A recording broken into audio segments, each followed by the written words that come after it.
Realizing you're transgender and going through gender transition, it's a long and difficult, but also very rewarding process. But many of us may get stuck in those beginning stages, those pieces of exploring our gender, and then maybe also questioning whether or not we're trans. So today, let's talk about some of the reasons why we may be afraid to explore our gender, why we may struggle in these early stages, how this delays our transition. Let's talk about some ways to overcome this.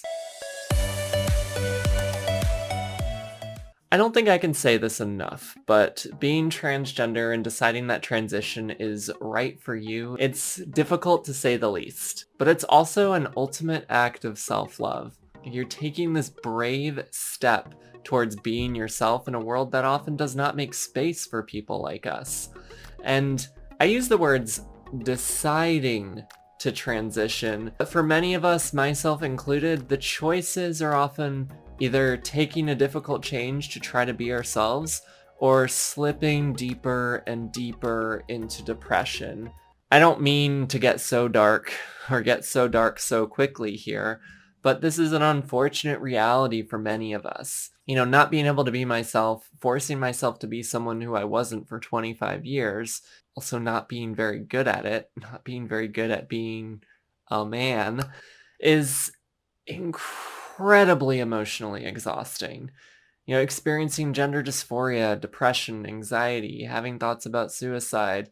While there are biological origins for many of these things, a lot of this also stems from years of internalized guilt and shame, years of internalized transphobia and homophobia. Feeling these things is no fault of your own. It's often a result of extremely unsupportive environments, extremely unsupportive media.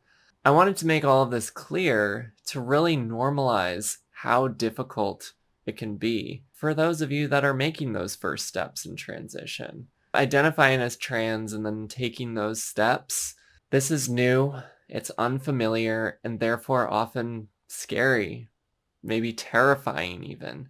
It can feel easier right now to try to repress this part of who you are.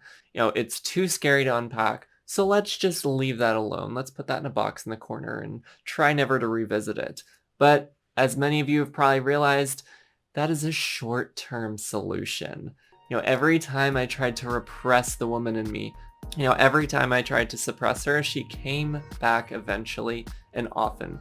She came back more quickly each time and stronger each time. I could quiet her for maybe a few days, weeks, sometimes even months, but she always came back. That was what was consistent. She always came back. It's a short-term solution because the long-term struggles are never resolved in this way. And this is, again, one of those unfortunate truths that many of us probably already know from living this. The fear of unpacking this and moving forward is very, very understandable.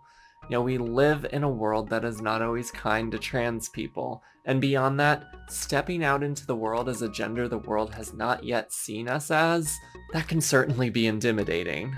Sometimes it's easier just to keep things in boxes, and it may feel easier right now to not explore this scary thing called gender, this scary thing called gender identity. It's a vicious cycle, like I said, the many years of feeling, knowing that I'm a woman, but feeling that that is a pipe dream, something that can't actually be realized.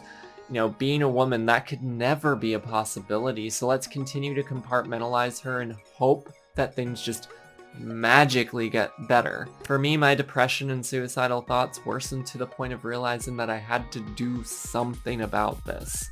I finally admitted to myself that I might be a woman, and then gave myself the permission to at least try exploring this piece of me. I had to at least try. Now, I admitted that I couldn't do this alone as well, so seeing a therapist felt like the right next step. You may be tired of me always mentioning therapy, but it literally saved my life and was also influential in changing my entire career path. So I personally feel that I can't recommend it enough. As I've talked about in a few recent videos and briefly touched on here, the floodgates may and often do open when you begin to explore these parts of yourself. I repressed many pieces of me for years, so there's lots of physical and emotional discomfort that arose due to finally unpacking and letting all of this out into the open. I understand that another fear might be that you're going to open this can of worms, that you won't be able to put things back in once you begin to explore. It makes me think of, in a way, coming out to people. You know, when you come out to someone else, you can't take it back. You can't put it away once you do.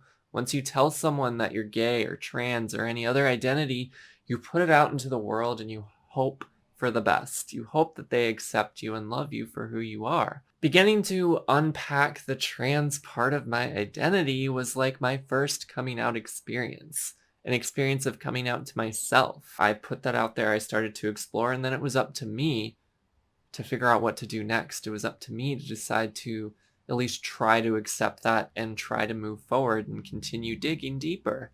But at this point, I could now finally approach a part of me and do something that was actually helpful for once. But you may be wondering, what do I do about this? How do I begin or continue this journey toward being myself? And there are many answers to these questions. I'm just going to give you a few things that I personally find helpful and hope that they help you on your journey. There is no one-size-fits-all answer, solution, or path to anyone's journey, for better or for worse. But as I've said many times before, giving yourself the opportunity to at least try to find your authentic self is a huge act of self-love. Take time to think about what you want for your life, and also who you want to be and who you want to show up as in the world. You know, think about what you want and need for yourself, not for others. And it isn't being selfish. Because if you think about it, if you're able to finally prioritize yourself and then live a happier, more fulfilling life, you're not only able to give more to yourself, you're able to give more of yourself to others as well. But this, again, is often a hard and lengthy journey. So be patient if you can, which I realize, very personal experience, that asking somebody in transition to be patient is a very big ask. But realize that you don't have to have it figured out all right now. You don't have to figure it out all at once. Take it 1 or 2 steps at a time. I admittedly went full-time pretty quickly, but I mostly took things 1 or 2 steps at a time on this journey. You know, I finally started to admit and at least somewhat accept that I was different. Then the next step was therapy. After starting to unpack some things in therapy, the next step was meeting others in the community. And as I gained more comfort and confidence through all of these pieces, the next step was clarifying what I may have wanted to do in terms of medical transition. The pieces do fall into place eventually. It just may take some time. And there is no one set path. What worked for me, how my timeline looked, may look very different from how it looks for you, and that's perfectly okay. It's again always about finding what fits you and your own unique journey and needs and desires. And a big part of this journey was realizing that I didn't have to do all this alone.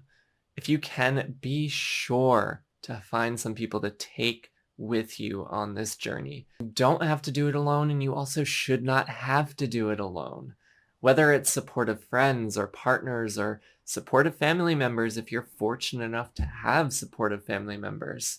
It may also be finding and becoming part of a community group, whether it's in person, which is probably a lot harder these days, if not impossible, or if it's online. Anyone you can be yourself with, anywhere you can be yourself in, and just be loved for who you are and who you show up as. The 2 biggest things that helped me actually transition and move forward and be myself were therapy and support from a few very wonderful people. I truly believe that I could not have done it on my own, and I didn't have to, and neither do you.